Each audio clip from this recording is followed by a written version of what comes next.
শীতের মরশুম চলে এসছে, এখন পিঠে পায়েস এগুলি না খেলে ভালো লাগে না, ঘরে একটা কিছু থাকতেই লাগে। আজকে আমি আপনাদের সাথে আলুর একটা পিঠের রেসিপি শেয়ার করছি। রাঙা আলু দিয়ে তো আমরা পিঠে খেয়েছি, আজকে আমি গোল আলুগুলি দিয়ে আমরা সবজি যে রান্না করি যে আলুটা, সেই আলুটা নিয়েছি। এখানে বাপিয়ে নিলাম আলুটা ভালোভাবে, এখন ম্যাশ করে নেব। আর এখানে আমি ময়দা নিয়ে নিচ্ছি, এটা আমার কাজে লাগবে। আর পুর করার জন্য একটা নারকেল কুড়িয়ে নিয়েছি, এখন পুরটা বসিয়ে দেবো। আগে আলুটা ম্যাশ করে নিচ্ছি। বন্ধুরা, পুরো ভিডিওটা দেখবেন কিভাবে আলুর এই রস ভরা পিঠাটা তৈরি করছি। তার জন্য আমার চিনির রসটা তৈরি করতে হবে। এখন বন্ধুরা আলুটা ম্যাশ করে নিলাম, এখন অল্প অল্প ময়দা দিয়ে আর একটু নুন দিয়ে মাখবো ভালো করে। আর এখানে আমি পুরটা তৈরির জন্য নারকেলটা দিয়ে দিচ্ছি।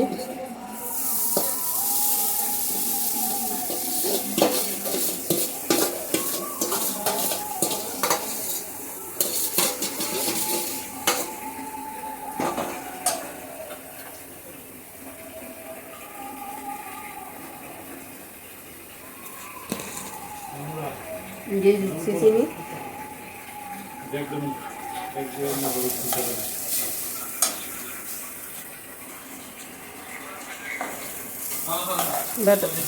পুরটা ভালোভাবে তৈরি করতে হবে। একটু গুঁড়ো দুধ, চিনি দিয়ে দিচ্ছি। গুঁড়ো দুধটা পুরটা টেস্ট হলে পিঠাটাও খেতে অনেক টেস্ট হবে।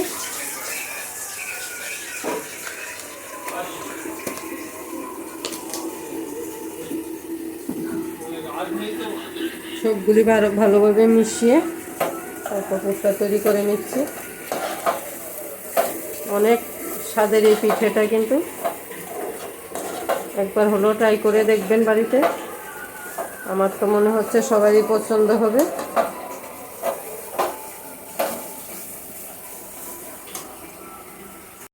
বন্ধুরা, পুরটা কিন্তু আমার একদম তৈরি, বেশি শুকনো হবে না, আবার বেশি ভিজাও থাকবে না। এই যে নাড়ু হয়ে যাচ্ছে, এরকম পাক এসছে। যেরকম ইচ্ছে এরকম শেপ দিয়ে নাড়ু বানিয়ে নিতে পারেন।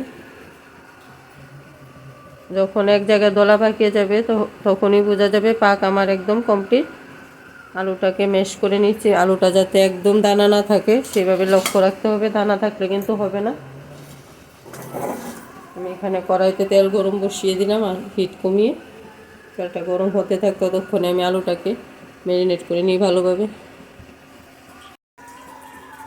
এখন বন্ধুরা আলুটা একদম ভালোভাবে মেখে নেওয়া হয়েছে, একটুও যাতে দানা না থাকে সেটা লক্ষ্য রাখতে হবে। এখানে আমি 1 কেজি আলু নিয়েছি, পরিমাণ মতো নুন,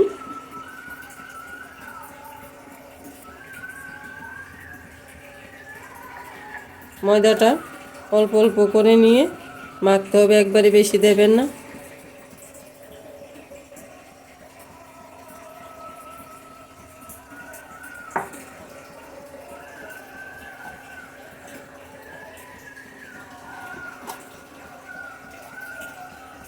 এখন বন্ধুরা ময়দা নিয়ে নিলাম, সবটাই লাগলো যতটুকু দেখিয়েছিলাম। আর এখানে অল্প সুজি নেব, নিয়ে মেখে একটু সময় রেখে দেব। আলুর যে জলটা আছে সে জলটা টেনে নেবে সুজিটা, একদম সামান্যই লাগবে। এখন ভালোভাবে মেখে একটু সময়ের জন্য রেখে দেব। এই যে মাখা হয়ে গেছে, এখন 10-15 মিনিটের জন্য ঢাকা চাপা দিয়ে রেখে দেবো এক সাইডে। তারপর আসছি বন্ধুরা।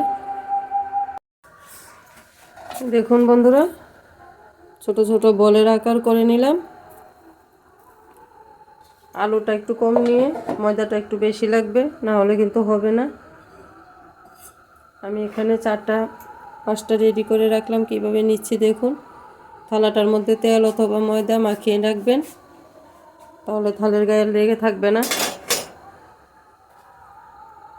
যার যেরকম সুবিধা সেভাবে নিতে পারেন। আমি এখানে ময়দা নিয়ে নিচ্ছি, ময়দা মাখিয়ে মাখিয়ে তারপর তৈরি করছি পিঠেগুলি। সাদা তেল দিয়েও করতে পারেন, কোনো অসুবিধে নেই।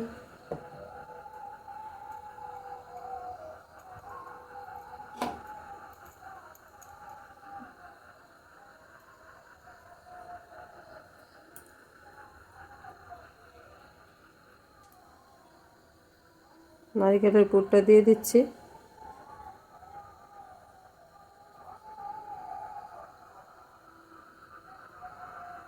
আপনারা ইচ্ছা করলে ডিজাইন করতেই পারেন, কোনো অসুবিধে নেই।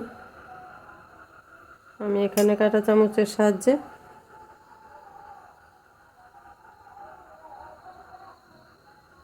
সুন্দর ডিজাইন দিয়ে দিলাম। এভাবে আমি সবগুলি তৈরি করে তারপর দেখাচ্ছি। দেখুন বন্ধুরা, তেলটা গরম হতে হতে সব ছেড়ে দিচ্ছি, 4-5টা করে আমি ভেজে নেব। এই দেখুন বন্ধুরা, ভেজে তুলে নিলাম। এখন রসের মধ্যে ডুবিয়ে দেব। এই রস তো আমার একদম তৈরি।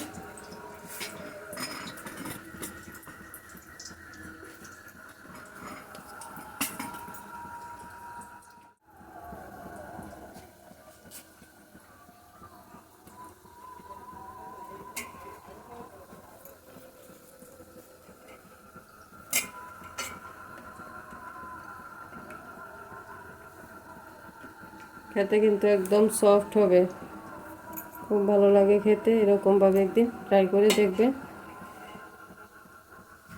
দেখুন বন্ধুরা, সবগুলি পুলি আমার একদম তৈরি। সারা রাত্র শিরার মধ্যে রেখে ঢাকা চাপা দিয়ে রাখলে সকালবেলা দেখবেন একদম সফট খেতে হয়েছে।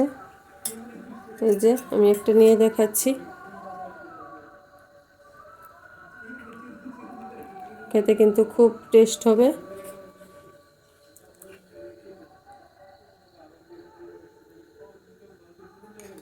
আমার রেসিপিগুলি যদি আপনাদের পছন্দ হয়ে থাকে, ভালো লেগে থাকে, প্লিজ বন্ধুরা লাইক শেয়ার কমেন্ট করবেন। কমেন্টের মাধ্যমে জানাবেন কীরকম হয়েছে। আপনাদের একটা লাইক আমাদেরকে অনেক দূরে গিয়ে নিয়ে যাবে।